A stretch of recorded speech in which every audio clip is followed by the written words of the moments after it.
2025 ခုနှစ်ကမ္ဘာ့ပျော်ရွှင်မှုအစီရင်ခံစာအရအာရှတိုက်ရဲ့အပျော်ရွှင်ဆုံးနိုင်ငံဖြစ်သတ်မှတ်ခံခဲ့ရတာကတော့အရှေ့အာရှမှာတည်ရှိတဲ့ထိုင်ဝမ်နိုင်ငံဖြစ်ပါတယ်။စစ်တူရမ်းမိုင်14000ခန့်ကျယ်ဝန်းပြီးလူဦးရေ23တန်းကျော်နေထိုင်က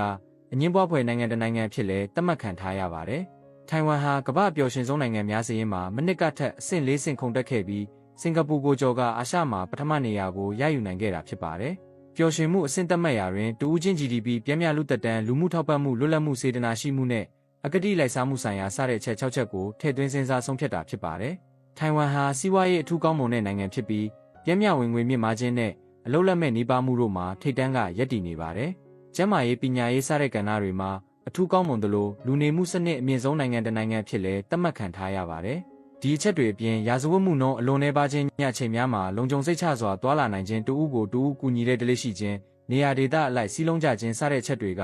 ထိုင်ဝမ်ကိုအာရှရဲ့အပျော်ရွှင်ဆုံးနိုင်ငံဖြစ်ရပ်တည်နေစေတာဖြစ်ပါတယ်။